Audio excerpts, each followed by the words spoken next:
Hello, good morning, good afternoon, good evening, or good night, wherever you are and whenever you are watching. Thanks for joining us on the Sunday Culture Review, guys. And we have a great panel here. We probably have some more that are going to show up a little bit late because that's how we roll here. We have the early arrivers and the folks that join us later. Of course, we have a very special guest today, and I want to introduce each and every one of you to him because if you don't know him, this man creates his own content. He writes stories, and he's really good at it. He's a little humble, too. My friend over here is Storyman Jack, otherwise known as George B.D. Lucas. And you can figure out what BD stands for. But anyway, what's going on, Storyman? Good morning, Sunday morning. Yeah. Yeah. I'm just hanging out. I've actually got 3 stories that I just finished rewriting, so I've got to record them and get them uploaded sometime in the next week. Oh, man, that's cool. That's cool. Yeah, you guys, if you haven't checked out his channel, and I recommend that you do, and I hope Makini gets a chance to throw that up in the in the chat here. But he has a playlist of his stories, and his stuff from around Halloween was incredible. So if you like that kind of stuff, man, it's great. He's the spy thing. He sent me a special preview of it. You guys should check that out. Pretty much everything he puts together is quality. He's a little humble about it, though. So I appreciate you, man. I appreciate it. One of those stories is actually the sequel to the original spy story. So I did a sequel, or I did a spy story just to make fun and do a James Bond thing. And then I wrote a prequel that's about the CIA agent, the femme fatale. Yeah. And then now I'm today, this evening, probably going to upload the sequel that's called It's Not the Sequel You Were Promised. And then the last one's called something about megalomaniacal villains. But we'll see. We'll see how it goes.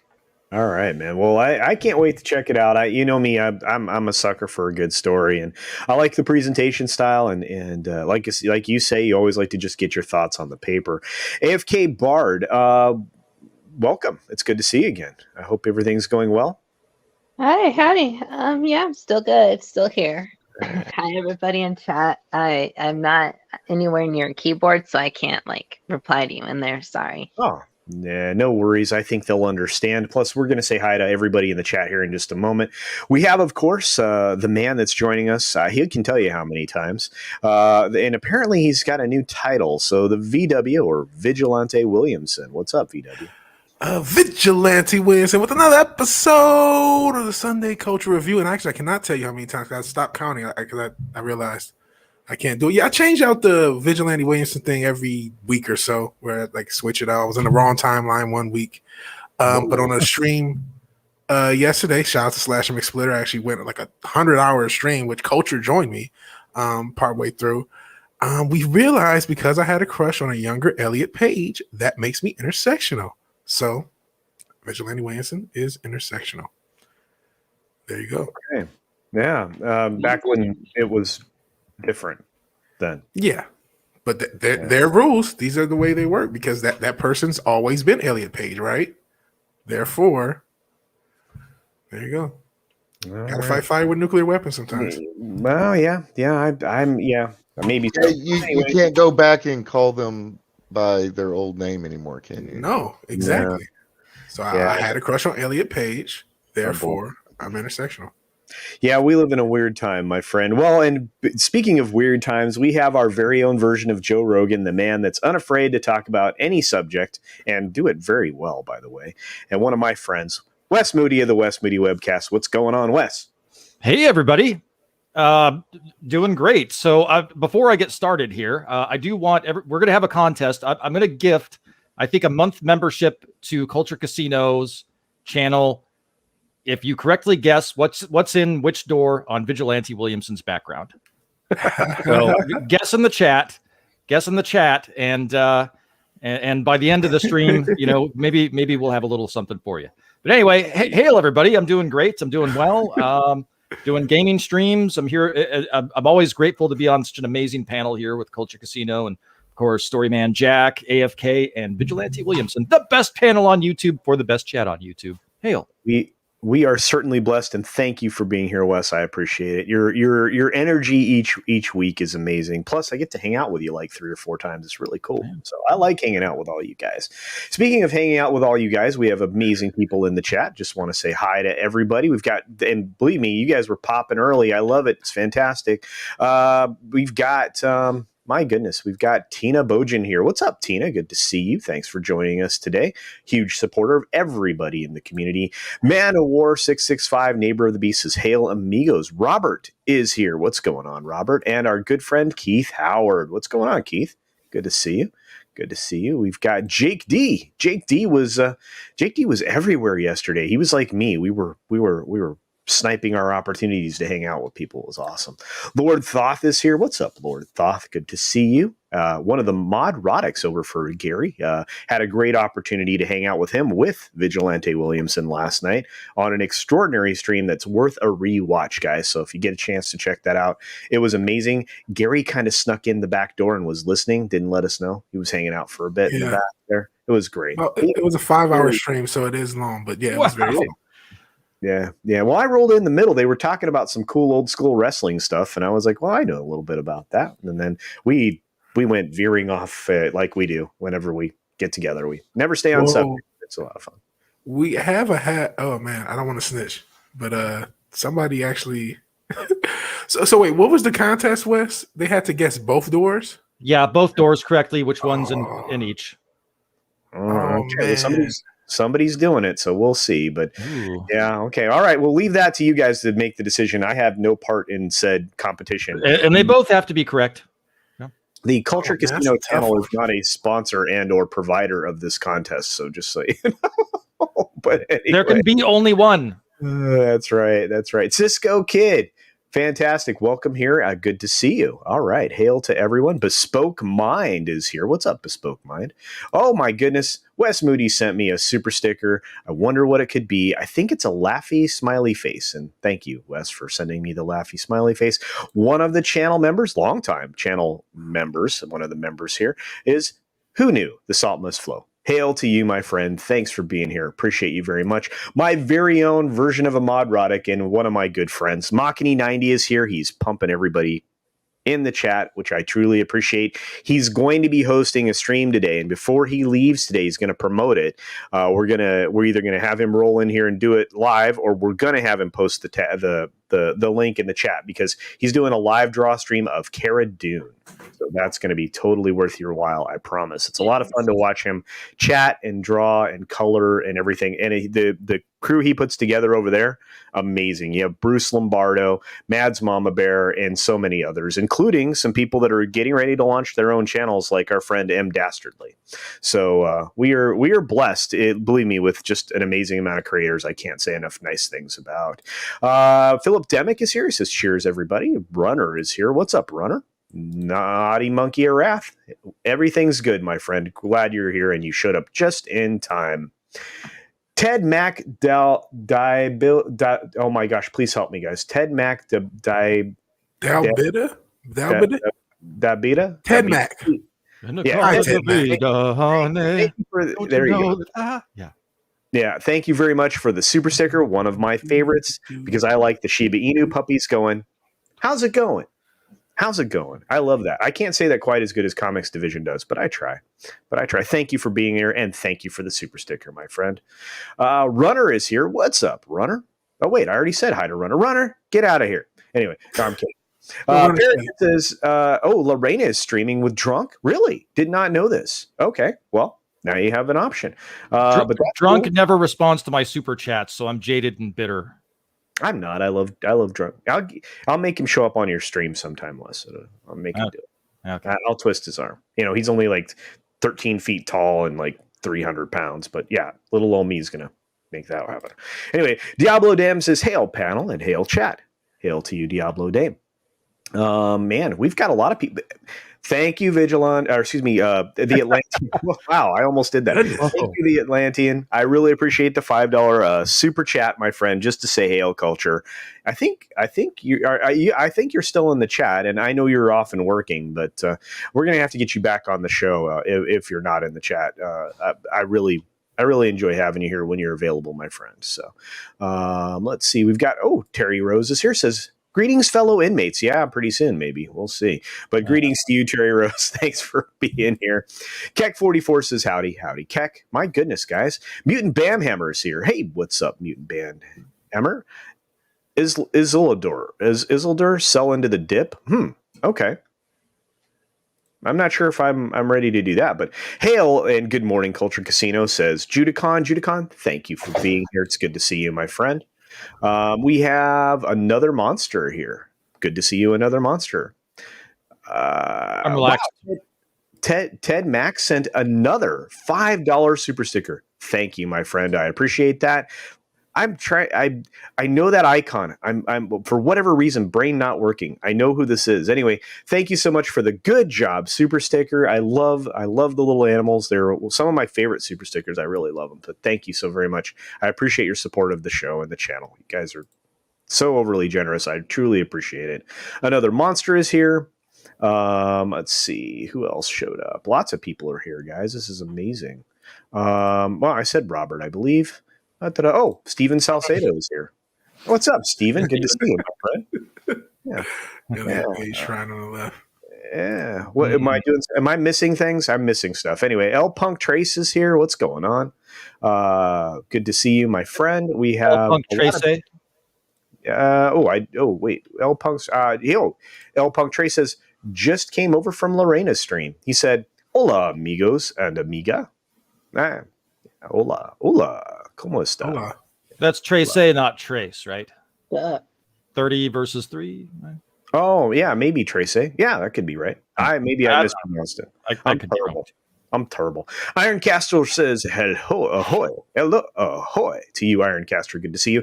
Jaffo is here. Jaffo, I'm sorry that you missed the stream yesterday. It was in the community tab. So when you're a member of my channel and we're going to do a member stream, you can find, it should be there. Sometimes YouTube is very bad at giving you notifications on where to find things. And I take responsibility for not being more clear.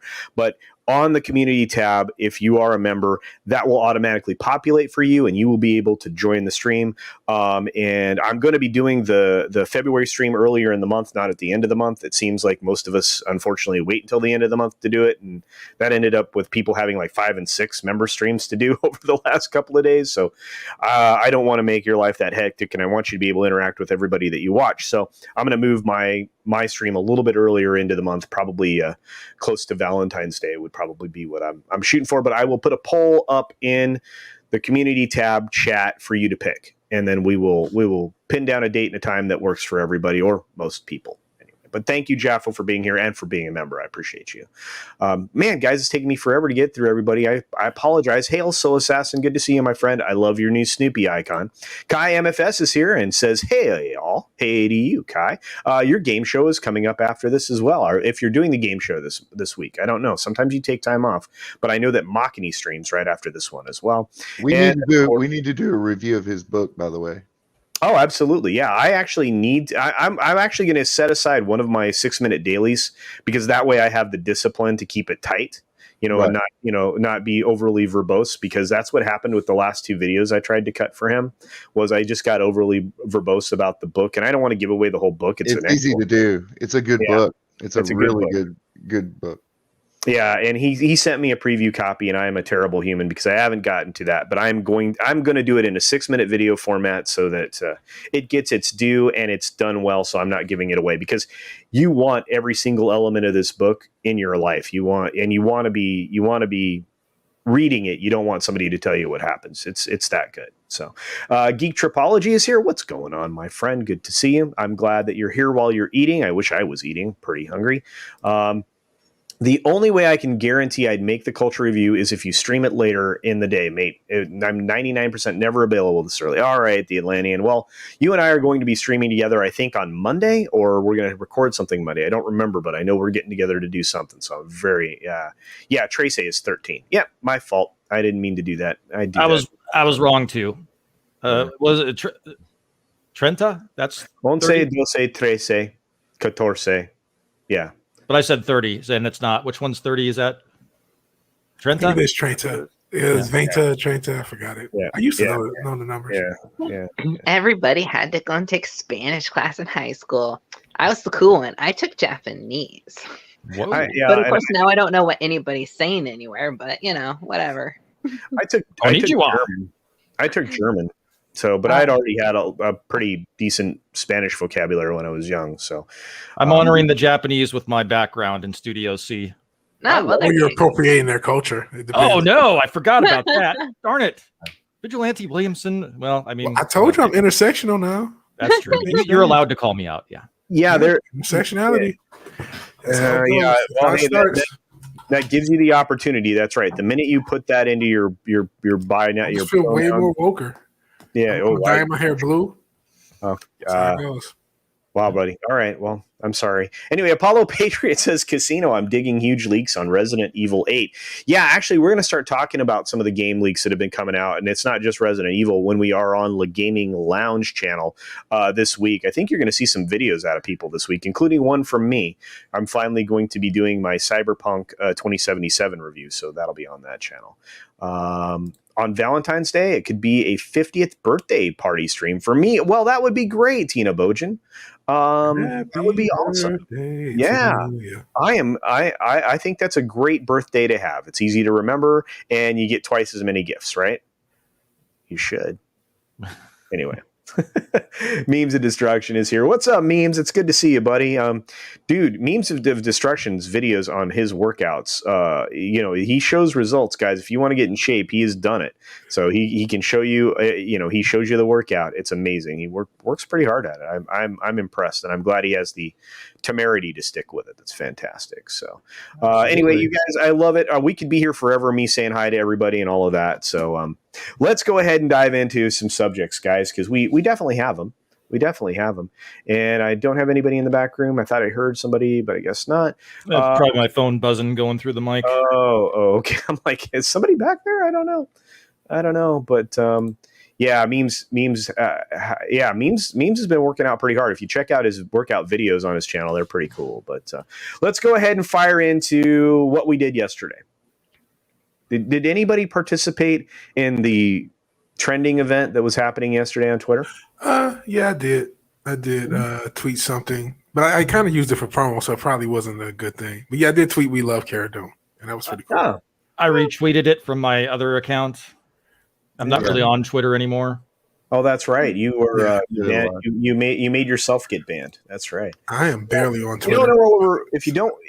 Oh yeah, no. If you don't know what we're referring to, we're referring, of course, to this the story this is really couched very poorly.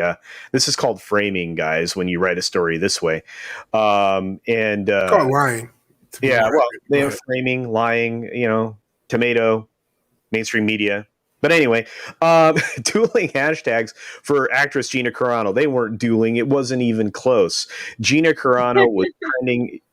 Gina Carano was trending yesterday in a huge way. And the only traction these people could get with this hateful fire Gina Carano hashtag was to try to they would tag both of them. Yeah. Yeah. And it was incredibly, it's incredibly disingenuous the way this article is written, and we can go through it for sure. But I wanted to get everybody's impressions of why this was a good thing, how they felt about it. And, obviously the first question I had, which is why did you participate? So Storyman, you're up first, man. You're the guest. Where are you with this? Yeah, in fact, I was just looking just now. Drunk had said yesterday I had the most fun on Twitter that I've had in a long time. Saw so many fans expressing love for Gina for a day. Twitter didn't seem so toxic, but a lot of fun for so many. And she responded immediately and said it really was a great day. Yeah. Yeah, it was an amazing day. I think we were talking backstage, and I consider this. She probably spent the whole day, hitting likes and, retweeting and responding to people. And isn't that a better way to spend your time than to respond to a bunch of hate-filled gobbledygook? I think so. Nowadays it's not okay to watch people you don't like be happy. So, I mean, it must have been a really crappy day for those very polite people yesterday. Well, then imagine that she's really still at the beginning of her career, right? And she's getting more attention than Tom Cruise or anybody else right now. Yeah. That's And got to be an amazing thing for her. well, yeah, it has to be amazing for her. And here's the truth of the matter is, she's supposed to be a secondary character on this show. And I think I was on Ryan's stream. I don't know if any of you guys were caught that his Patreon stream, but we were ranking. Oh yeah, I know. But we were ranking where her character fits, like in the hierarchy of like most popular on that show, Mandalorian.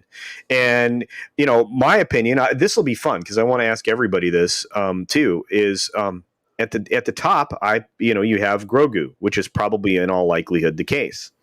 Then number 2 would be Gina Carano, Cara Dune, and she's only been in like 3 or 4 episodes, right? And then in third place, until it blew up, was probably the ship, right? The Razor Crest. No, third place is Luke Skywalker for his one. No, he's the number one for his one scene. Then Grogu, then Cara Dune. Maybe that's true too. But yeah, and that's the thing is it's just Bill Burr is probably number 3. Oh, Bill Burr's. Yeah, everyone but Mando. Well, and that's that meme where they were talking about Bill Burr having a better former stormtrooper experience than Finn. Yeah, no, it's 100% true. It's 100% accurate. It's such a great story. But, here's the thing. With just a tiny little bit of coordination, we were able to defeat all of the verified, checkmarky, hate-filled, divisive humans that drive the ship on Twitter. So if, a mere 25,000 of us or so participate in events like this, we can turn the corner on any narrative. We just have to band together to do it, which was a story we're going to get into later about banding together and doing the right thing. But that's coming down the pipes, guys. We'll have some conversation there. But I have 2 other people I want to hear from on this. Wes, where did you come down on the idea of making this trend despite all the vitriol that's been, leveled at her? Well, exactly. That's the point, is that we're leading by example, setting a positive example, an example of using positivity and positive energy and looking at things we like and boosting things that we like and characters that we like and actresses that we like. And by setting that positive example, I think that's much better than engaging in what you just described, the vitriol, the negativity, because ultimately that negativity that certain folks in the Twitterverse decide to lob at people, it's really off-putting, and it's not a good look for them. A good look, or whatever, use their own terminology. Optics, yeah, optics, and it's just it shows what good energy that we have on our side, and any of the insults they hurl at us, we just lead by example and show how much. I don't want to say better, but how much better at least we approach subjects. And maybe those folks on the other side should maybe start boosting the things that they like without negative statements, and maybe they'll attract more people to give it a look. Yeah. I don't even know. We have beautiful comments in here, and it says, this is Mutant Bamhammer, of course. Anyone else find it hilarious that this community has been bashed as sexist ever since the TLJ backlash? But we're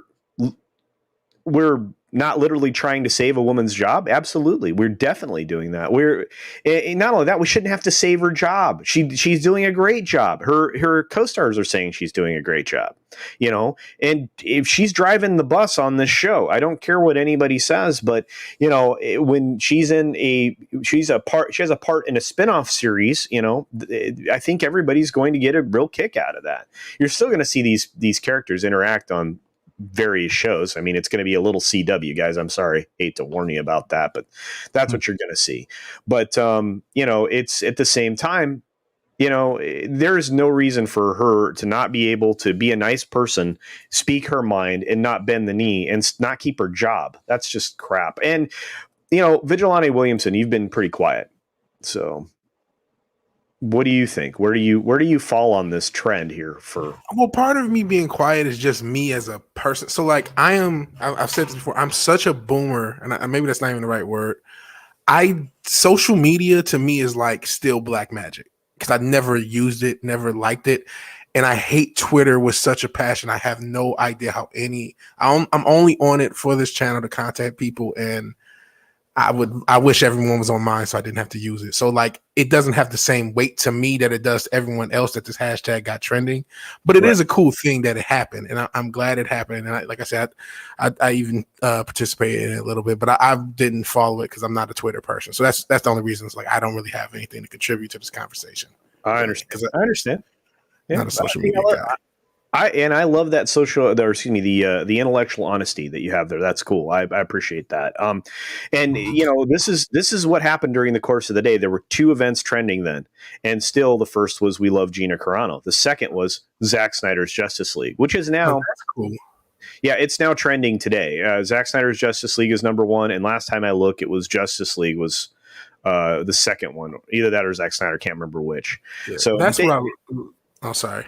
No, I like the fact that these are fan-based movements. Even if, you know, I want to see the Snyder Cut, but I'm not like a Snyder Cut guy. But I just like the fans, the people having power to the people. It's really important, I think, that these things get like orchestrated sometimes or like planned out where people can get together and show their appreciation. Because it's one thing to say like, oh, you know, Gina Carano's this awesome character and a lot of people like her, and there's no way that Disney could blah blah blah, you know, but Disney can, because Disney's an idiot.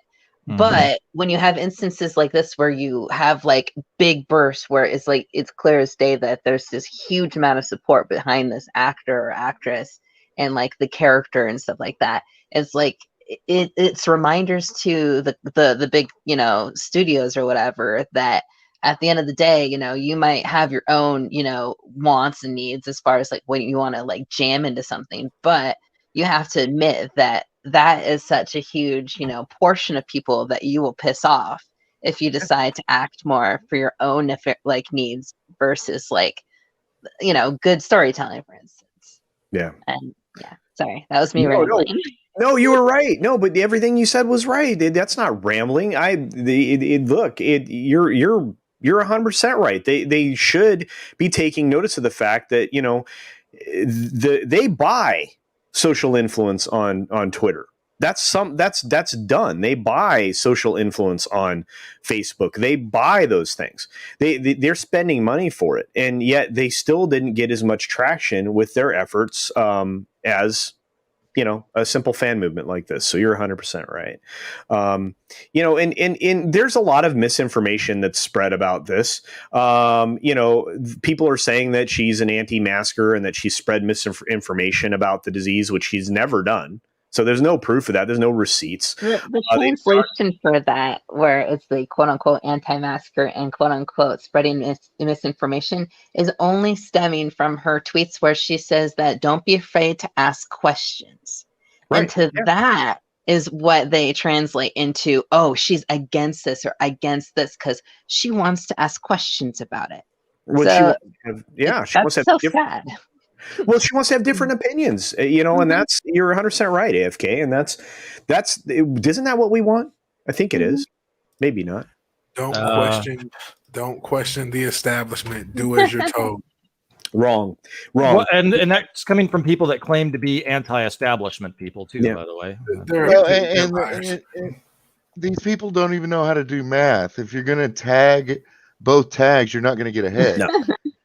So, I mean, it just was stupid. Yeah.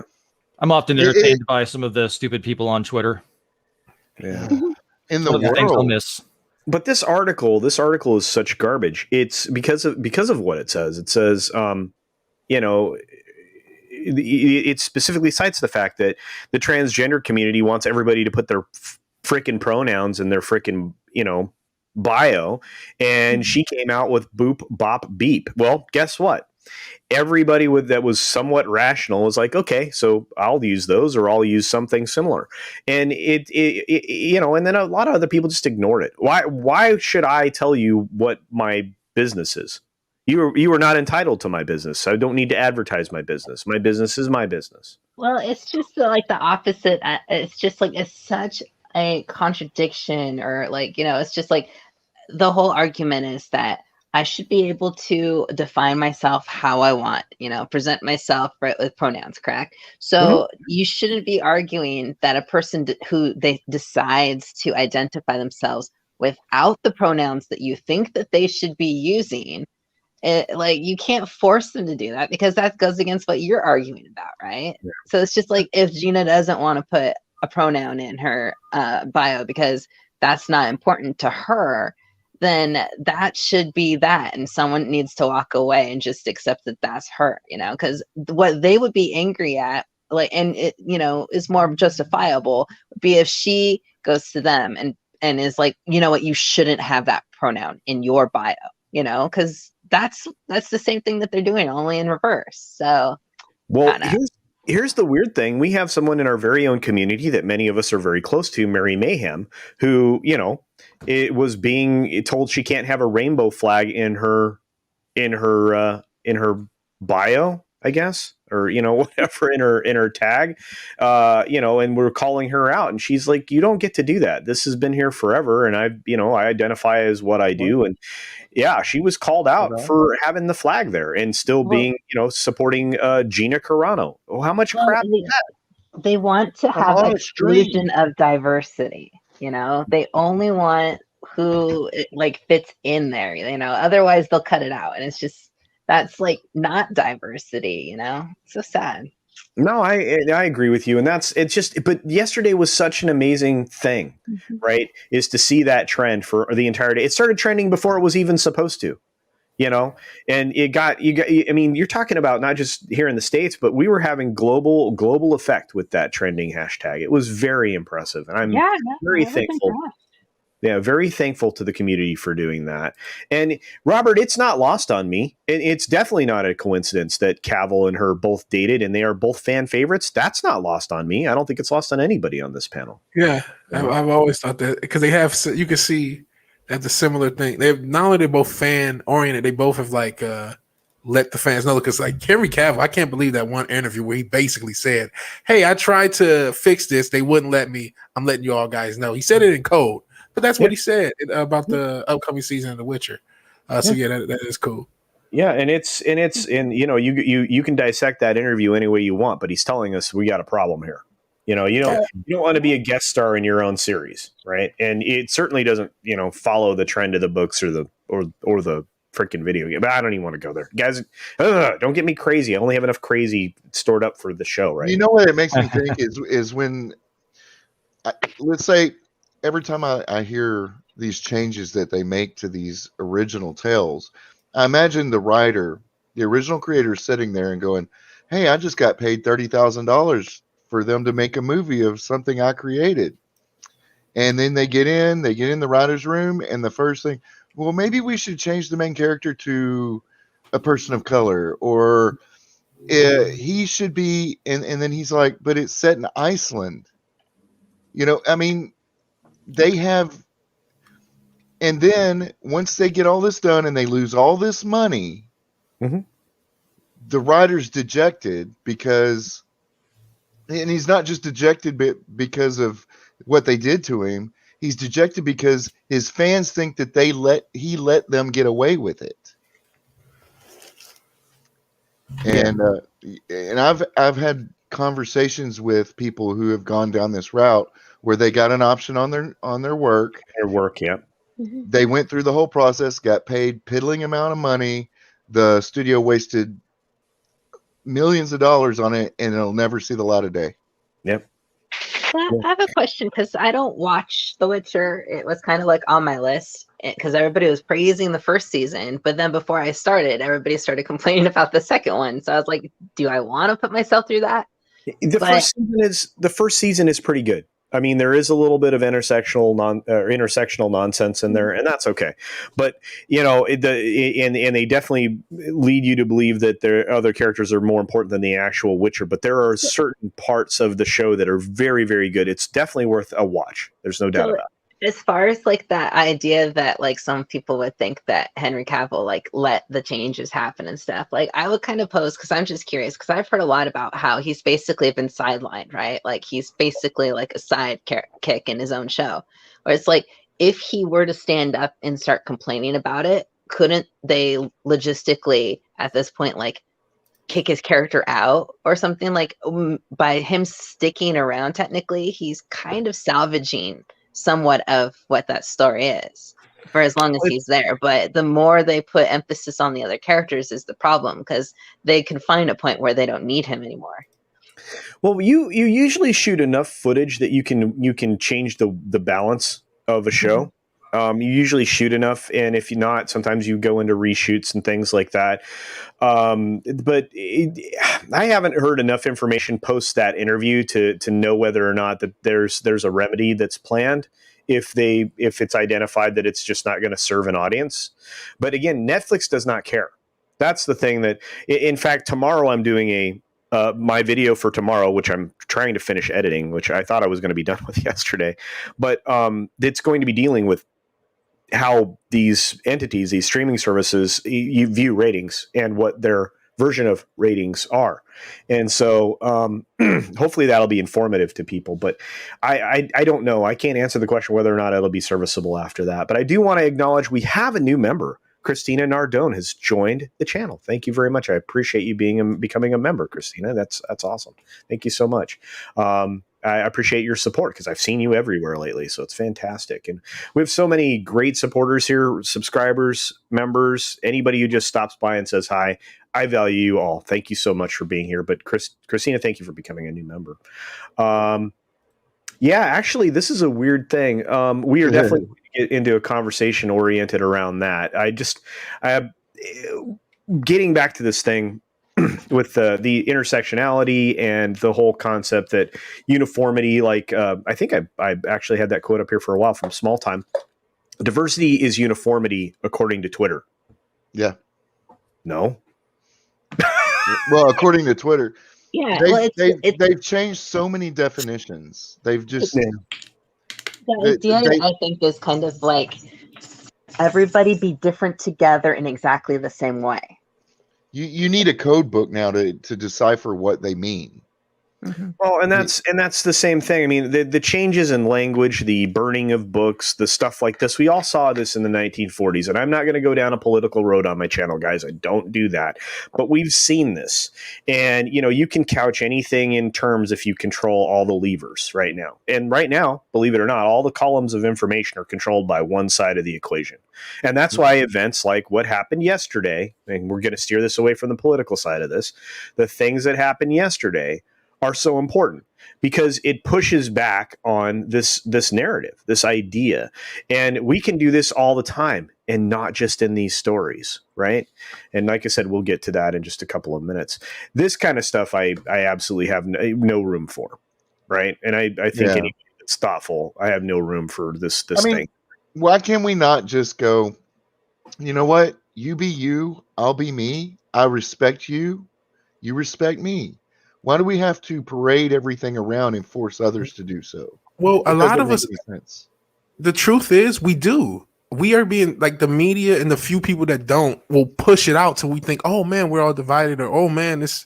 Most people don't feed into this crap, but the tiny bit that do happen to be the tiny bit who are the tastemakers in the media and the people behind a lot of the powers to be, so to speak. I just want to say that I would love it if the world would bend to my will. Like everybody would use signals. People, when I'm in the fast lane, they'd move out of the way. I wouldn't get pulled over for speeding tickets. So world, if you could change to accommodate me, that would be great. I guess I would pray, but I don't know. Are we allowed to do that anymore? Yeah, I don't know. You need to be careful. You need to be careful on having any form of faith that isn't within, whatever it's supposed to worship the government, worship the state. Yeah. Temple of the Heart. Temple of the Heart. We're going to do this again. Okay. Robert says, Carl Urban, Gina Carano, Henry Cavill equal the Trinity of nerdom. Can't argue with that. It's really good. Current day, anyway. Yeah, and Lord Thoth is right. The season 1 of Witcher could have been so much better had they not been leaning into the lever of intersectionality. The story of The Witcher is too easy to do that with because you have so many strong, prominent female characters. You do. But at the same time, they aren't the focus of the story. Yeah, and that's the problem with, and again, I mean, this particular director, the person that's doing this, directing it and show running it, they are already an admitted member of this thought process, and they're following the playbook to try to get their message across, which is to make the first season, good with some of your ideas in place, and then make a second season. I mean, we're getting Altered Carbon all over again, guys, and that was second season. Altered Carbon was just trash. I'm glad I missed it then, because I love the first season. Yeah, me too. You missed nothing. Anthony Mackie was wasted in the show. They destroyed his opportunity to be awesome. I'm anyway, I don't want to get into it, but Altered Carbon was the first show I ever saw in HDR. Really? Yeah. It was dark, but it was very colorful. Well, now I'm glad I skipped out on Netflix this year. You're not gonna miss a whole lot. I mean, and there's other methodology that are even within the legal frame that you can see some of these programs. So yeah, but Glinzer says shows movies based on video games usually better to just play the video games. Absolutely, you're 100% right, my friend. Yeah, the Invisible Witcher. Yeah, I don't want that. It really, I think what we have pointed out with the actors and like even with Favreau and stuff is like we need the people who love the things to do the things, because we could have really good video game to movie adaptations if we got someone who actually knew who knew the heart of the game. Like, come on, like Final Fantasy Spirits Within, that was probably the first big disappointment I ever experienced as a kid, was when I was like, oh, they made a Final Fantasy movie, awesome. And then I was like, oh God, no. So it's like, you can do some good stuff, like Avid Children, I loved. Was it Affleck in that too?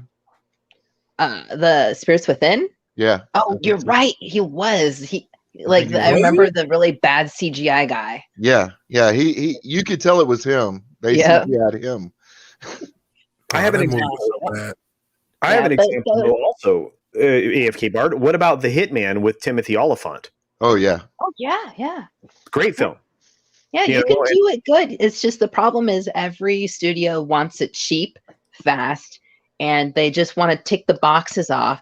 And they don't realize that the faster they do it, the more harder they try to get it, quote unquote, right. They're squeezing out all of the juice and all of the heart and everything of all this stuff that they're putting out there. So it's like, I feel like it's going to get worse before it gets better. Oh, it is. But you can see where it works with Favreau and other people like that. And we just need to give those ones the support, like we have to show that when you do it good, that we praise you, it's like a cancerous system with really good parts that are stuck in there. We shouldn't just lop them all off, I think. I think that's a good way to say it, AFK Bard. I think you're right. And you know what, Soul Assassin, the first seasons right now, that's kind of what they're being utilized for. And you know what, we know their game. We've known their game now for over a year. So you're going to have to figure out something else like making good product, guys. So, 14 Barber is reaching out to Wes and I and probably wanting to do some kind of a show. So Wes, you can, 40 and you're going to reach out to Wes and I more effectively. If you want to avoid the Twitter disaster, check us out on Minds. It's faster and more efficient, and you have unlimited characters unless you're using the messenger on a phone. So, he's on there. Yeah. I know he's on there. Well, it makes me think that my understanding is that you have the creative people in the studio on the project, and then you have the numbers people, the business people. And the business people have always been about market analytics and, the market testing, like those people in the 80s and 90s who stood outside the theater at the mall wanting you to fill out research. It's like the market that because of paired analytics, the market mechanism that they use to figure out what people want to watch is so heinously broken that it can't be fixed. Yeah, and this is the other problem with streaming becoming the dominant form of media distribution.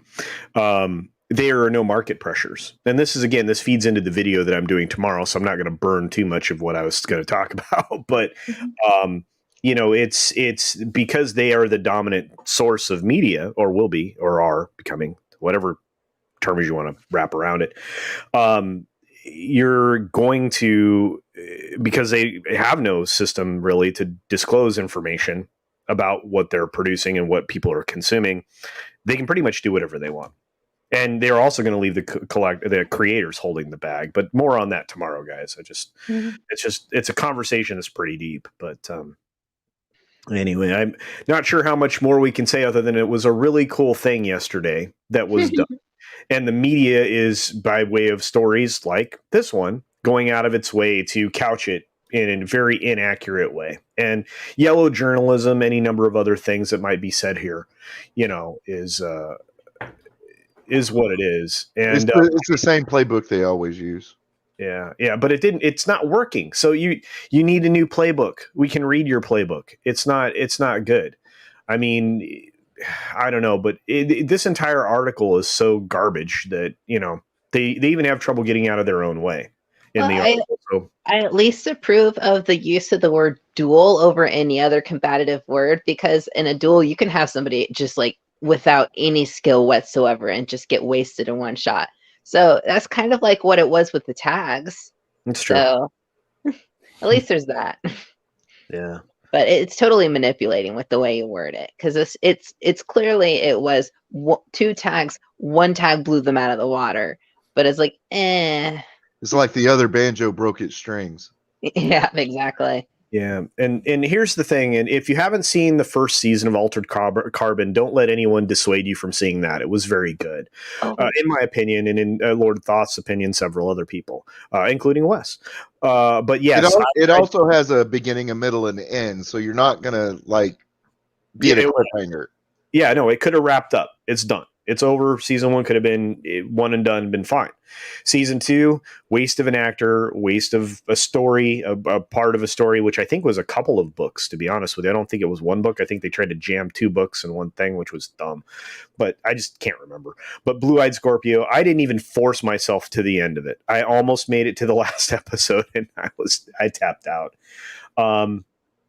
So I understand that. Yeah, it was absolutely a travesty. Let's see. Toss a full episode to your Witcher. Oh, Valley of Directing. Oh, Valley of Directing. Yes. By the way, when FNT had on that the singer that did the cover, the metal cover of that, Dan Vash, is that right? Am I saying his name Nice. right? Yeah, he was on Friday Night Tights. It was amazing, and every once in a while he pops into the chat. He was there last Friday, but that dude, every time I hear that or somebody does that, I hear his version in my head. I don't hear the Bard version anymore. I hear that metal cover. I freaking love it. It's so great. If you guys haven't heard that, you should check it out. Dan Vash's cover of Toss Into Your Witcher. It's really. I will good. definitely check it out. I love heavy metal covers of pretty much anything. Yeah, he's got the vocal technology school voice. He's got the whole rock yell thing going on, so he does a really good job of it. Properly trained vocalist there. Glenzer asks a good question. I don't know if any of you guys. We already know this movie is coming, right, with Tom Holland, but the Uncharted games are already cinematic. So why make a movie? That's a good question. I mean, is there anyone here that isn't familiar with Uncharted series? I have to preface all of this with the fact that I am madly in love with Tom Holland, so my fifis might get hurt a little here. I understand. Okay. All right. Well, have you played the Uncharted games? Any of them? I've watched people play them. I'm not skilled enough to do it myself. Okay. That's funny because those games are kind of known for just being like you just hold the controller and watch to an extent, because there's a lot of FMVs in some sections. But I do like at least the stories of a lot of games. I have no interest in the movie though. It's kind of like if Lara Croft and Indiana Jones had a kid. Yep, pretty much. Yeah. And I really liked Nathan Fillion's rendition of him. Oh God, that was the best. Oh, yeah. That was a missed opportunity right there. Yeah, I think he paid for that himself. Mm-hmm. Yeah, if no one ever saw it, there was a great fan-made video movie trailer where Nathan Fillion was playing Nathan Drake. And isn't Nathan Drake it was based off Nathan Fillion? Like just his characterization? I've It heard was a that. perfect match. It looks really much like that. I mean, aesthetically, and the facial details, activities, kind of maybe his performance from Firefly. Yeah, I heard that back when the game like first came out that he was based off of Nathan Fillion from Firefly. I That was wouldn't be always the surprised. rumor and the thought process. And I never even played that game until I saw Nathan Fillion do that, and then I went and got all the games and played them. Yeah. And you know what? You can have this, the cinematic experiences in some of these video games like Mass Effect, Terry Rose is talking about here. You can, even without the framework of the gameplay, you can piece them together and you were like, wow, that's a really good story. They told a really good story. They have really good characters. And yet we're going to get this undercooked Uncharted game with Tom Holland, who doesn't look at all like Nathan Drake. And yeah. Maybe he'll play the young Nathan Drake that was in, I think, Uncharted 3. I don't know. Maybe. Well, I think I heard somebody say, which I think is kind of cool, is it would be forgivable to a point if like it was being narrated by like the normal Nathan Drake or like the older Nathan Drake or something. Yeah. Which to a point I think would be kind of fun to have like a narrating back story, so to speak. They could figure out a way to do it right. Mm-hmm. Yeah, I have hope. Plus, I am shamelessly going to go see it for Tom Holland. But that being said, if I had heard that they were doing a younger Nathan Drake, I still would be very interested in it because I feel like they can do it right. But I definitely want to see a trailer first. And then it's sad because I used to never want to judge a movie by the trailers because they used to spoil everything, and they still technically do. But now I am like compelled to be able to see something. Because like I feel like they give away everything. Like I really wanted to see that Wonder Woman trailer. I mean the movie until I saw the trailer, and then I was like, "Oh my god, my heart!" But it told me everything I needed to know. Well, when I saw that trailer, I was like, "Are they not going to fix her? Are they not going to fix Cheetah?" it's like, well, it's a bad they were sign gonna of fix a her. movie when you have a CGI fight at night or in the rain. Period. Yep. If any movie does that, I already I'm rating it down because it's a lazy way to hide your bad CGI. Well, as far as video game storytelling goes, one of the things that is going on right now that I don't understand at all is the Cyberpunk 2077 thing, because I've played it all the way through 3 times, and I love it. I mean, it's a little glitchy, but Skyrim's still glitchy. Yes, it is. and people are liking this to what was done in Anthem. I'm sorry, Anthem is 2 years old now and is still not playable. It's still undercooked. Yeah. I don't know. I mean, I've now played Cyberpunk for hundreds of hours, probably at this point. Whenever I'm not sleeping or working on a video or actually doing my job or editing or creating stuff, I'm playing that game, and I found it quite enjoyable. I understand it's glitchy as heck for a lot of people, but I still found it enjoyable. And I do have a nice computer, to be honest. So, I mean, and I haven't played console since I could play most of the games I like with my controller on my PC anyway. Yeah. But anyway, going to what this is, what Apollo Patriot says here, the Gotham game is going to get woke. Well, of course, so is the Suicide Squad-based game. All of this stuff that was presented to us the DC fandom thing was an opportunity for AT&T to peddle some incredibly garbage crap. I mean, they were so in dearth of content that they included a CNN panel. Ugh. At the DC fandom event. So, but anyway, that's neither. And CNN may not even be around much longer. Well, they're going to have some problems, and AT&T is trying to unload them. AT&T is trying to unload CNN, so we'll see. Unload it in the toilet. Yeah, well, Witcher fall off. Witcher and Deadpool are products of having an actor with the true love for the original material and the power to influence the end result. Yep. Yes. I mean, I know we got like the Snyder cut, but I feel like Deadpool was like the first when it came to like the actor himself made like this trailer and put it out there and was like, look at what this can be, and like was able to get the entire movie basically based off of like his like dedication to the role, like that I love. I wish there was that in everything. And that's the thing. The one thing that they did right in X-Men Origins Wolverine was cast him as Deadpool. That was the only thing they did right. But they did cast him as Deadpool. And maybe it was just obvious that a 3-year-old would have cast him as Deadpool, but there you go. Yeah. Yeah. but again, it speaks to the power of an actor or some form of creator on an individual project. So absolutely. And it was a good thing. I mean, both of those turned out really well for fans. Soul Assassin says, heard The Expanse is a good watch. But then, of course, Robert follows up with, then went woke at the end. Yes. Is it woke this season? And no, just in the last 2 episodes. It was already leaning into the intersectional stuff. I mean, Gary's reported on that throughout. And, of course, the books apparently head that way as well. Yeah, but it was subtle. Yeah, but they also very interestingly got rid of one of their actors. This is a great story if you guys are looking for some content to watch later. That umbrella guy, Tug, did a video about this, I think either yesterday or earlier today. So check out that video about how they secretly canned an actor for season 6, the final season of The Expanse. What? Yep. Yeah. Oh man, I'm totally checking that out. He got Me Too, didn't he? Say again? He got Me Too'd? Sort of, kind of, yeah. Or Cass Anvar? Basically, yeah. Yeah, pretty much. And he was one of the better actors that I liked. I liked especially when he was by himself, brooding, trying to figure stuff out. His physical acting was so amazing. Yeah, for sure. He's one of my favorite characters as well.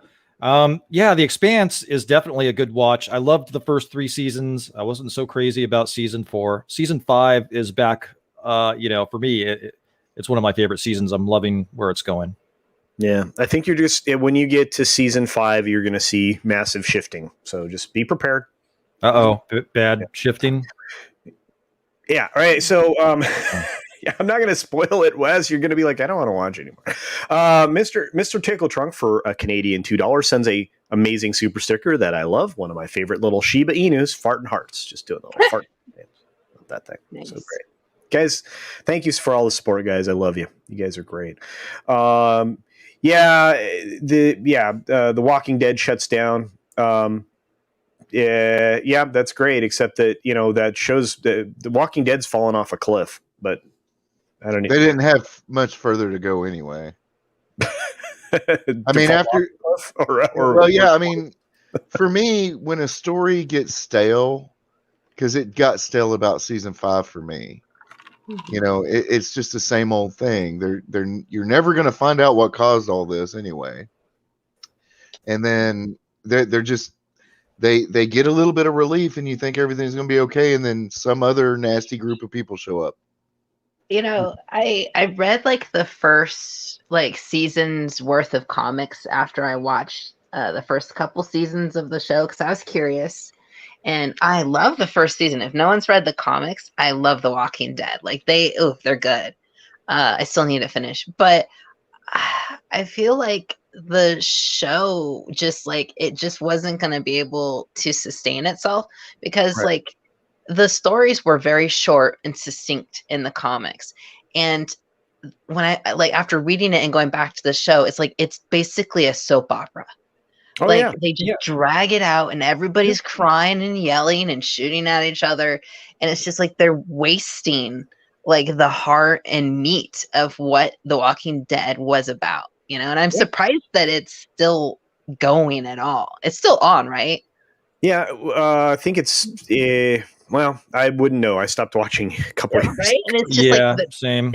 And if you don't have a good story, a nice, thick, juicy one, then all you're going to get is gore. And every episode is just gore. They want to see how gross they can make a zombie look in this episode and that episode. And it's fun. you're right, but this is what's happening to all of these shows. It becomes sitting around tables talking about feelings, all of this drama stuff. And to a certain extent, you can be entertained by that kind of a story, but you have to have a story. And as Storyman Jack said, it got stale. It got stale enough that I tapped out 2 years ago. Yep. Yeah, I mean, it's a great story, but you can only hear that same story so many times. Yeah. It's true. Yeah, and a Metal Gear movie with Kojima directing would be pretty awesome. So absolutely. Rebecca Gold, our friend Ian, also known as what's going on, my friend? Did my very first live stream with him. Oh, he's amazing. Yeah, for £2 says great stream, guys. Keep it up, mate. Well, thank you. I really enjoyed having you here last week. I would try to wrangle you into being a permanent panel member at some point. I would. I love hanging out with you. Plus, your insight into filmmaking. That's kind of valuable. A lot of people want to know all about that stuff. So, but yeah. Very good filmmaker too. Very good. Yeah. Nathan Fillion would definitely have to lose some poundage. yeah. TV. Oh no, he would though. I feel like he'd totally do it in a heartbeat if he could be Nathan Drake. Pine, maybe. Pine's a good actor. He is a good actor. Yeah. I'm trying to think. I think he has all the skills to do the part, Michael T. So yeah, I think you're probably right. High Desert Comics. Oh my gosh. No, I think he's a little too charismatic to be Nathan Drake because Nathan Drake still kind of stumbles around. It's not like that Captain Kirk chiseled chin kind of guy. I think he's too blonde to be Nathan Drake. Yeah, even if you dyed it, he would be too blonde. Hey, Sorry, Danny. that's just me. Yeah, hey Danny, I didn't see you come in, man. Good to see you, my friend. Good to see you. It's going great, and we're having a lot of fun here, bud. Thanks for stopping by. Appreciate it. Yeah, Ryan definitely cast himself as Deadpool. That's no doubt about it. Yeah, that was an amazing. The leaked footage was incredible. Freaking loved the hell out of that. Toxic Man Flu for $5 toxic dollars. Thank you, Toxic Man Flu says The Expanse is like my second marriage. Started out good, then fell off a cliff real quick at the end. Both. That sounds like my third wife. Oh no. Oh, guys, I'm so sorry. I benefited from a lot of positive relationship experiences, so I wish I could commiserate, but I can't. Dude, I'm a redneck from the South. You don't wish I had no other choice. I'm a redneck. A really good one. Yeah. And what's crazy is I'm the only one of my immediate circle of friends who had a stable family growing up. Everybody else had divorced parents. I never did. Oh man. Oh, I agree with Comic Chat on this for a $5.99 super chat. You didn't have to do that, Danny, but I appreciate it, my friend. He says, Liev Schreiber was awesome Sabretooth as well in Origins. I agree with that. I loved his portrayal as he was. He was great. Yeah. I mean, come on. And the scene where they're going through the wars, man, that was amazing. The black and white, it was so well done. Some of that stuff was shot so beautifully cinematically. It was amazing. So they did two things right in the movie. Watch the passage and the strange. Okay. I'm going to write it down. Passage and the strange. Nice. I was going to say, why Hugh Jackman gets all the love, but man, the guy who did Sabretooth, he was great casting for that. Everybody's like, oh, what a great cast for Wolverine. And I'm like, dude, what a great cast for Sabretooth. Yeah. I liked Liev Schreiber in the remake of The Manchurian Candidate too. One of the few remakes that actually was pretty good. Yeah. He's such a great underutilized actor, I feel. I think that he could have been one of those, 80s action stars. If the dice were rolling the right way in Hollywood at the time, I think he could have fed really well into that kind of thing. He's on a show, where he's a fixer, and I believe that is it's a top show. Hang on. Yeah, my brain. I know. Is it Collateral? Is that what it is? It's called like Donovan or something. Like that. Ray Donovan. Thank you, Ray Donovan. Thank you. Gosh, he's terrific. I only saw the first season, but it was terrific. Yeah, I've heard this show is really good. Another show I haven't watched. Yep, same. Yeah. Man, a lot of people tapped out on Walking Dead. It seems like I'm looking at this. I'm like the charts. Yeah, a lot of people are like, yeah, I'm not into that. And Criticible the Craze is here, and Trinoculus P is here, and I know that Ken Jack Ben showed up in the chat, but I can't get to it because stupid StreamYard doesn't like pumpkins or something. I don't know, but anyway, pumpkins for everybody, guys. Let's see. Let's see. Oh, Miss Martin Musa sends us a super sticker. Thank you so very much. I can already guess it's Teresa. Good to see you, Teresa. Thank you so much. I owe my ability to speak on a live stream to Teresa, and I'll say it when I see her because she's awesome. I said it yesterday too because she's great. She's helped me get into the idea of live streaming, and I was never going to go on camera, guys. This was never going to happen. I was never going to do it. My YouTube was going to be completely either an avatar or a VTuber kind of thing, and so I appreciate her, encouraging me to be a little bit more face. Show my face reveal. There you go. But Are you Doomcock? No, I'm not Doomcock. Geeks enjoy Nerdrotica. You've asked me that before. I'm going to ask you at least 3 more times too. You know what? Doomcock and I will have to get on a stream together, and then I can foil all these conspiracies because it's not true. All right, I believe you. I don't. Sorry, man. Jack with the face reveal. 20 seconds. Gone. L Punk Tracy. Gosh dang it! Now I'm going to question how I say that every time. My dog hit my arm. Oh, and turned on your camera. Yeah. No worries, man. I thought Arrow ran too long. Yes. Yeah, it should have been 2 seasons. Well, they killed it after the 3rd. That's for damn sure. Yeah. Totally agree. 2 seasons would have worked. Maybe 3, but 2 would have been better. And where did you think the Flash fell off? 2nd season? Yeah, second season. Yeah. Halfway through the 2nd season. Yep. Yeah, your stories. Look, Agents of S.H.I.E.L.D. Everybody can name these things where it's like, this, you guys killed the show. You killed the show. I have a theory behind this process. What happens is these shows have a story, they tell their story, and they still have stuff to say. Especially like Arrow is a perfect example. They told their story in 2 seasons. There was nothing after the end of the 2nd season. They had to make everything up, and then they came up with a bunch of craziness. A lot of these shows have their story, they tell it, and they're like, oh, what now? I'm perplexed with. Okay, I'm not perplexed so much as like Supernatural, for instance. Yeah, that they just ended it after 15 years, right? Yeah, but it changed. I was there I was at the beginning, and they could have ended it after season 2 perfectly. Yeah, that was the original story. Boom! It would have been a perfect series forever for me. But then they just kept going. The thing about it was, though, they changed the story and evolved it.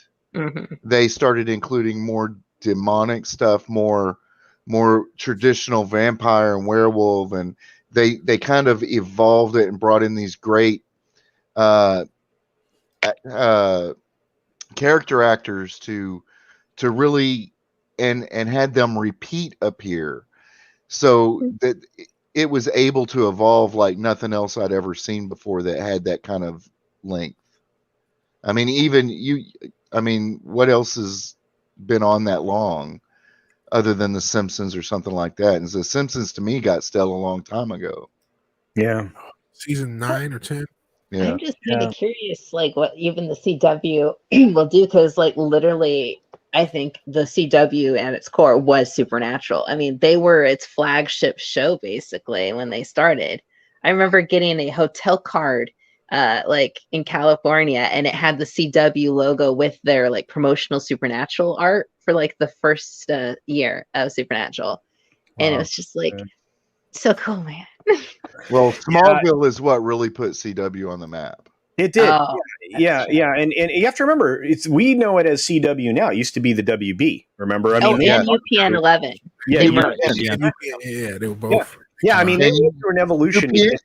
UPN was launched by Voyager. And see, that's the thing that I don't understand is that if you look back on the history, UPN was launched by a Star Trek show.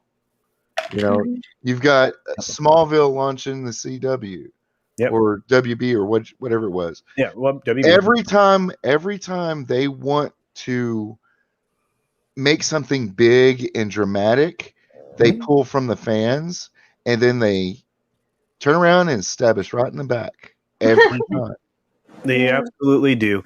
And according to Tina Bojan, and she does research, she's amazing, great supporter, says according to Wikipedia, Naughty Dog's based Drake's appearance and personality on Daredevil, Johnny Knoxville, actor Harrison Ford, and the heroes of pulp magazines, novels, and films. So I guess you could say Nathan Fillion is kind of a cross between Johnny Knoxville and Harrison Ford. Yeah, that's true. They end up in the same place. For sure. And then we have Toxic Man Flu for another $5, Toxic $5, I should say. He says, how do you keep your hair so silky smooth? The world demands the answer, Culture. Where is the Culture Boutique channel?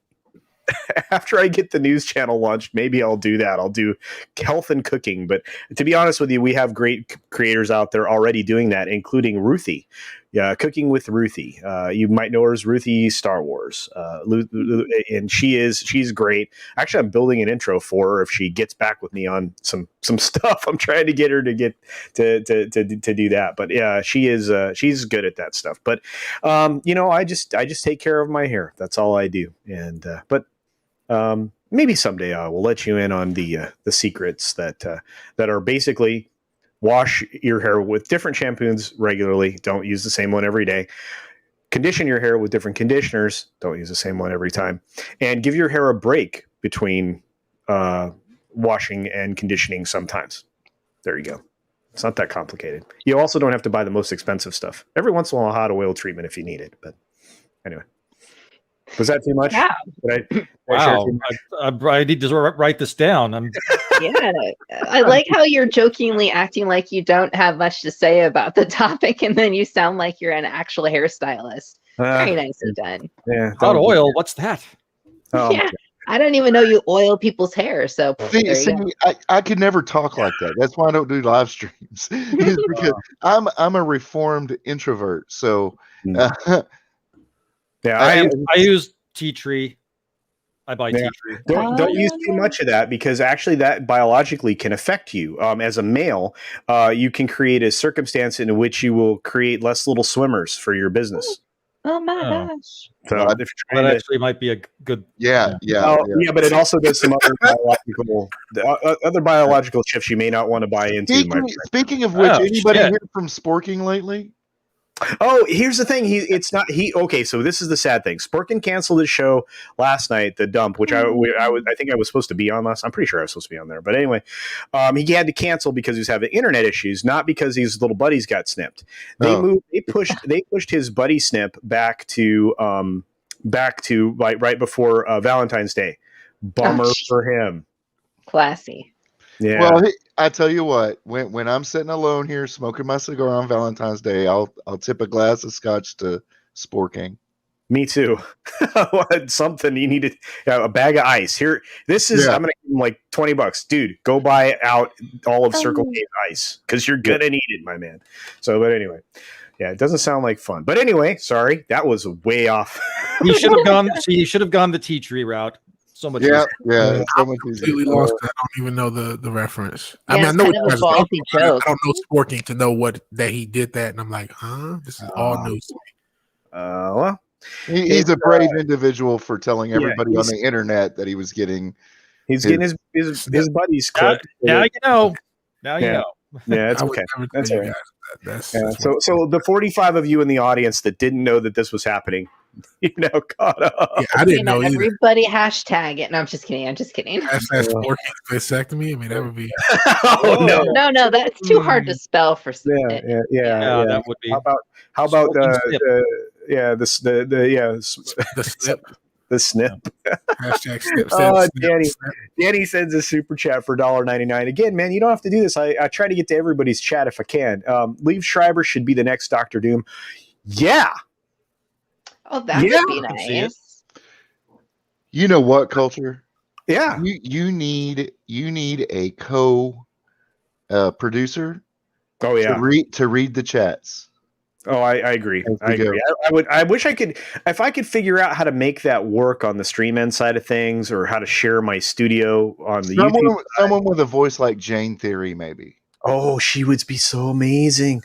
But no, I have to take a back seat to Jane. She's better. She's better at everything. She's amazing. There's so many. That's why you say I'm humble, and I always start out by saying, listen to my stories. They're mediocre, but the story is there. And you're like, they're really good. I'm like, there's so much better stuff out there. I'm just a humble guy trying to tell a few stories. In the old days, I'd be the old man wandering around from village to village in front of the fire telling stories. That's what I like to do. That's true, and that's it feeds right into something that I'm going to read from Lady Tariel in just a moment, because she sent me a super chat that says something that's great. But and I want to say hi to Lady Tariel; she's awesome. But I agree with Ken Jack Ben. Chris Pratt could play Nathan Drake. I think he could. Yeah, he could. That would be way better than Tom Holland. Honestly. Oh yeah. Oh yeah, I can see that. And I like Tom Holland, but yeah, he fits way more. I can see that with the way Nathan Drake kind of jokes around. Yeah, that would be a good fit. Yeah, I think we can pit. We're doing a really good job of casting right now, guys. We got. I love the chat, man. There's great ideas. I think that's what we used to do, right? We would read a novel and then sit around with our friends casting the characters from the novel. That's right. Because those are stories to tell. Yep. I mean, I did it with comic books when I was a youth, right? That people wanted to play the characters. I think it was amazing. So I don't know. It's crazy, but I think you're right, Ken Jack Ben. I think you're 100% right. At this point, El Punk Tracy, I don't know that you missed a whole lot. The first 3 seasons I thought were really good. And again, I don't want a sit around talk about feelings in my zombie story. Yeah, it is. It's literally a bunch of people sitting around a campfire talking their feelings, interrupted by zombies every now and then. Yeah. Do you know how you insert feelings and drama into a story? Watch the original 24. Watch the first 2 seasons of the original 24. That's how you do it. The first 2 seasons. I love the first season of 24 is great. There's a lot of emotional, physical acting that Kiefer Sutherland can pull off that you wouldn't think was possible unless it was really a person in that situation. He did it. He's such a great actor. I mean, just incredibly undervalued. Captain Robert April says Wolverine's going to be a hard casting nut to crack. Oh God, yeah. I would feel bad for whoever gets cast as the next Wolverine. I feel like you've got to set that character aside for like a decade. Do I have to be the one to pose which Wolverine version will they be using? Cough, cough, the new comics. Cough, cough. Cyclops. Cough, cough. Yeah. I'm just curious is all, because I don't if you're going to recast him, then you're going to have to probably do a different take on it. It's kind of like Dumbledore. He had like a huge personality spin because that's the way the new actor wanted to play it. And I think if you're trying to establish something entirely new, I mean, if you do something exactly the same, people will always be comparing it. So I feel like they'd have to go maybe all the way that way to be able to have something that's uniquely theirs that they can boast about. All right. Well, you guys can send all of your hate messages to AFK Bard when she mentioned the new comics. So You're welcome. I'm going to shoot the messenger. It's not her fault. No, I know. Diablo Dane says, I would pay good money for CC and DC duet. I would love to sing with Doomcock. He's such a talented man. The future ruler of Earth, as a matter of fact. I would even travel to Xanadu if I had to do that. So Toxic Manflu says, Wes, Culture is not Doomcock, but he is Harvey. Well, I'm pretty foolish, so that might be true. Lady Press the button, Harvey. Oh. Yeah, man, you have supernatural love in the chat. Guys, I am so far behind today. It's unbelievable. Carl Urban as Dredd was brilliant. Just bloody brilliant, I think. Does anybody disagree? That's the best Dredd take there was. Yeah. I thought that movie was going to be like a classic and that it was going to do better in the box office than it did. I was shocked that it didn't do better. It didn't get promoted. Kind of a cult classic now at this point. Yeah, exactly. Vigilante Williams is 100% right. It stepped up, man. It really the fans found it after it was out there. So, has anybody seen Carl Urban on Xena, where he was running around as Cupid in a diaper? If you haven't seen him in that role, you should definitely check it out. There are times when I think actors actually have to have a brain virus to be able to do some of the things they do. Well, maybe I actually have a virus like that, because right now I'm still on camera. and I'm still doing these shows. I think we all have to be a little crazy out there. But I do want to say thank you to Kashik Queen. I almost said that wrong. Hey, Kashik. Queen for the super sticker. And guys, Kashik Queen became a member. Well, thank you for becoming a member of the channel. Yeah. Amber. Kashik Queen sent me a Doomicorn, and because she also became a member, I will do this. Doom, the Doom. So thank you for the super sticker. Kashik. It's good to see you, sweetheart. Hey, look, Sporking's in the chat there. Yeah, he is, and just in time, because to the Sporkin boys, everybody, because he's snippy. Yeah, bag of peas, my friend. That's what Diablo Dame says. I'm so glad Spork showed up. Culture, this is the second time in concurrent days that you spoke someone into the chat, because you spoke Gary into the chat on my stream. I know. Wow. Into the chat in this one. Small Time says hashtag Snipgate. Yeah. Sporking snipped. Release the boys edition, or I don't know. The Thanos snip. Oh. There you go. I wish it was that easy. At least he won't have child support issues. As long as he already has them. In which case, he's got two lovely daughters. Sporkin does. So yeah, he's a proud papa. He's a good dad. I survived child support. If I can do it, anybody can. There you go. Lady Tariel for $5 super chat. Thank you, Lady Tariel. You didn't need to do that. Just don't be a sheep, she says. Think for yourself and read. Check things out. 100%. Research. Do research. It's not that hard.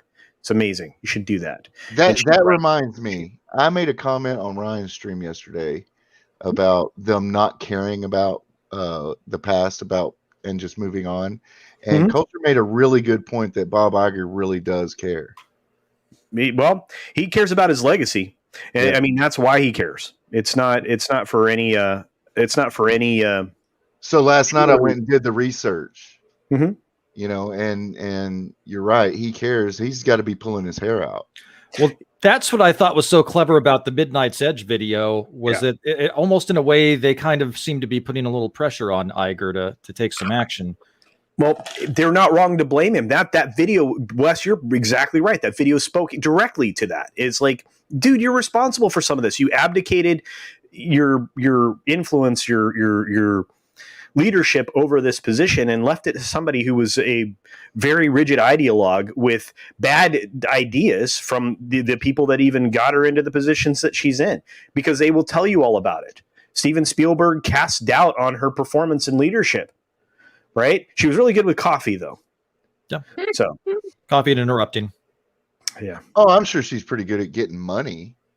I mean, she knows all the right people and everything. That's what a producer does. Oh, and I especially love the part of that video where they said that Frank Marshall would have been better to head Lucasfilm. Ow. Because that's Kathleen Kennedy's husband or wife or Z's or partner. Partner. Yeah. Yeah, partner. Yeah. Yeah, partner. Robert says Culture Casino should play Hank McCoy. Oh. I think you make a good Hank McCoy. Bulk up a little bit, maybe. Yeah, bulk up. Oh, I used to be a little bit more bulky. That I had, the shapely man boobs and stuff that chicks like. But then this thing called 2020 happened, and I turned into not quite that hulking human anymore. I got to start working out hard again. I'm just such a waste. We have, guys, you guys are just, I love it. Everybody's here. This is so great. And yes, I did speak Sporking into here, Vigilante Williamson. Thank you for noticing that. Hey, good to see you, Spork. I think that's a hot dog, my friend. And how fitting that is. Sporkin sends me a hot dog. Thank you for the $1.49 super sticker, my friend. Oh, you guys are so if you're smart, you would try to speak Elon Musk into the chat and see if you can get a high dollar super chat. Why can't I speak people into the chat? Well, Culture Casino is Doomcock, so he has Xanadoom powers. That's why. I don't know about that. Yeah. At least Harvey, he has a separate button for making people appear into the chat, and it goes, "That was easy. That was easy." I wish that were truth. Yeah, it's a Sporkin dog. That's what it is. Okay, so this is a good question, and I'll answer it. We had a last-minute cancellation for a good reason. How's that? There was a good reason on the table that we had to not have the show. And so much apologies to those that plan on that, including myself. But I'm sure we will return next Saturday with an amazing show. I'm very much looking forward to it. I have prepared a special surprise for my friend, Mad Mardigan, to honor his 4th MVP award on Shenanigans. So stay tuned for that next Saturday, guys. Right after you check out Sporkin News Podcast, who is telling everybody in the chat February 12th is when his boys will be something else. Oh boy. It's so hard to say goodbye to yesterday. Captain Robert. These are reversible, by the way. Yeah, by the way, that's one of my favorite songs that they did, by the way. Boys to Men. I've been on the Boys to Men kick, so sorry about that. Yeah. No, it was perfect, man. It was one of my favorite songs that they did. I love that song. Captain Robert April says, Congo, of course. And Larry follows up. Larry, welcome. Says, Congo 2. I'm not Tom. Sorry. My voices are oriented around Muppets, not that. Beast Casino, no. I'm not going to get that kind of yoked. That ain't going to happen. Wes is definitely Wyatt Earp. I can believe that. COVID weight is a pain to lose. Yes, it is right now. It really is. I just got back to the gym. The COVID weight is terrible. Yo, Elon, I've got a StreamYard stream on standby. Come on in, Elon Musk. That'd be freaking awesome. So, well, Brie Larson has never accepted my invitations to come on. So, except for that one time when there were 6 of her. But you never know who's lurking. No, absolutely not. And that's the beauty of this thing. And it's why I always encourage everybody just to be you, because you want people to know you. When you're on YouTube, you don't, unless you have the ability to play a persona, just be you. Just be you. So, yeah. Oh yeah, Bear is Beast. That I could believe. Yeah. Ernie Hudson is ready for Congo 2. I think that would be great. That'd be awesome. I would have to warm up and practice to do Animal. Oh, nice. I think I can do it. Yeah. Nice. I would have to practice a little bit. Yeah. Yeah. It takes a lot. Peter Schiff will come on anywhere. Okay. One day we might get Peter Schiff on here. Oh, there you go. Yeah, it's a bit of a gold bug, that Peter Schiff. Yeah. Hey, Mirrorsphere, I sent you the thing. So you didn't make it this time. Hopefully you'll make it next time, but it's good to see you in the chat. In the chat, said something about being with family. Oh, well, good. Okay. Family first, always. Each and every time, always. Always family, guys. Always family. Always take care of others. Primarily take care of yourself. You are your own best advocate in everything. So just remember that, guys. Yourself comes first, and you should make it very important in your life. Now, there are circumstances when others should come first, but overall, your day-to-day life, do take care of yourself. Anyway, we didn't get very far. We did one stinking thing, and we got to. Well, we touched on the Bob Iger Midnight's Edge thing, and we wanted to do that, so that was good. Yeah. Mm-hmm. Yeah, I really enjoyed this. This was a lot of fun. I really appreciate Storyman Jack being here for one of these episodes, guys. I'm gonna let everybody do their outros. I'm gonna push you all to Machiny 90 stream as soon as we're done, because Machiny 90 deserves your support. Not only that, he is drawing Cara Dune, so you gotta go and watch it. It's really great. His streams are wonderfully fun, and I have other obligations to take care of, but I will try to keep my phone going in my pocket and pay attention to what's going on over there and other places. We have so many different creators, guys. Thank you for supporting each and every one of them. Support as many of them as you can. We have, again, a wonderful guest with us who desperately needs your support, and I think deserves it. Storyman Jack, go ahead and do your thing, my man. Well, I'm Storyman Jack. I just write stories and record them, an audio version, and put them on YouTube.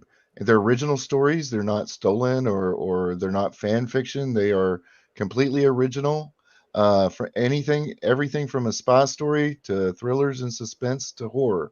I don't like what's coming out of mainstream storytelling as far as movies and novels go, so I'm just writing my own. And that's the best we can hope for, is the stories that we create. So thank you for doing that, Story Man. I appreciate it so very much. And we will move on to the lovely lady of the panel, the best helicopter pilot there is, AFK Bard. What's going on, AFK? I still don't have any like set schedule for anything that I am doing, just because work. But I'm going to be recording a discussion about a movie with Ian next weekend, and probably putting it up on that following Tuesday. So look for that. It'll probably be at 2 p.m. Pacific Standard, because that's my time zone, and I don't like to math. So other than that, yeah, look for updates on my Twitter page, AFK Bard. And yeah, I'm happy to be here. It was really nice to chat with all of you. I'm glad you're here, and I really appreciate it. So thank you very much, AFK. If you like to hear somebody read you to sleep, this is one of the best things to do. And a lot of her streams are still up there where she does just that. Hopefully, AFK will do more of that in the future. And I can't wait to check out you and Ian doing movie reviews and stuff. I think that'll be great. So awesome. Mm-hmm. And of course, the one and only man, the vigilante of our amazing and growing community, Vigilante Williamson. All right, hail everybody. So there was a contest about what is behind door number 1 and 2. I get it screwed up because everything's in reverse with these damn cameras. Nobody guessed it right, but I don't know about Wes what his rule said is somebody guessed half right, and that bugs me. But I guess keep guessing what's behind which door if you want for the contest. But thank you for having me on again, Culture Casino. I'm surprised that despite my best efforts, I'm getting invited each week. Please check out my channel. I'm close to 200 subscribers. I'm very close to 200 subscribers. I'm at like 184, and there are 37 of you watching. If all of you subscribed to Vigilante Williamson right now, and I know a lot of you are, but if all of you subscribed, I would already be over 200. I talk about pop culture and politics. I do talk about politics. I've been trying to get out of it, but it keeps pulling me back in because it's so fucking nuts. I do a show. It was Wednesday, but because of my work schedule, I may end up doing Thursdays. And then I do a show on Saturday. That Culture came on, The Brave and the Bold, where I have a bunch of guests. Oh my God, another monster got it. He got it. So wait, did you tell another monster? No, I promise you I did. I said he got half right because he got the closet right, and then he realized it was the hallway. Wait, did he get him correctly though? On your right is my right? Yeah, it would be my right is the closet, and my left would be the bathroom. Yes. Okay, absolutely right. Congratulations, another monster. That was super gangster. You guessed it perfectly too, because for my right would actually be the closet. My left is the bathroom. So yes, that is actually what's behind the doors. It's not that interesting. There's no shrine to Elliot Page. I had a minor crush on Elliot Page. It wasn't that deep, but it was deep enough to make me intersectional in case the wokies come after me, because I say a lot of things the wokies won't like. So if you like that sort of stuff, check on my channel. Thank you again for having me. I appreciate it.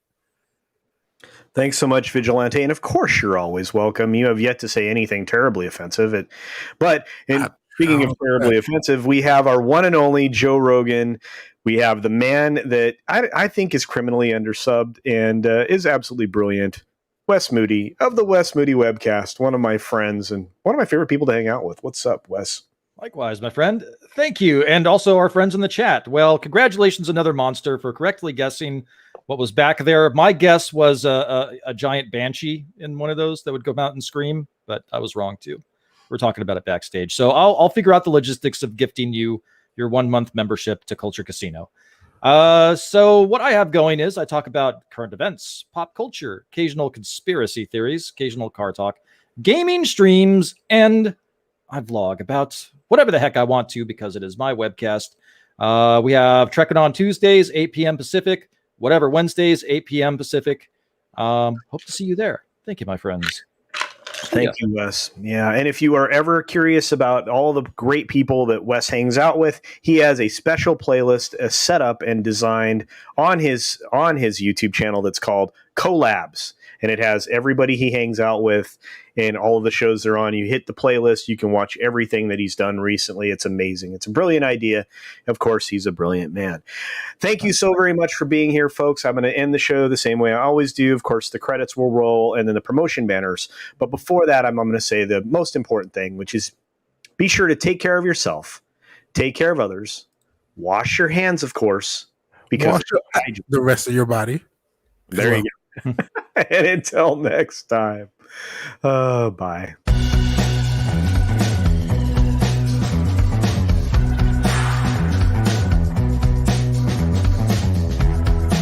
I mean, wash your ass.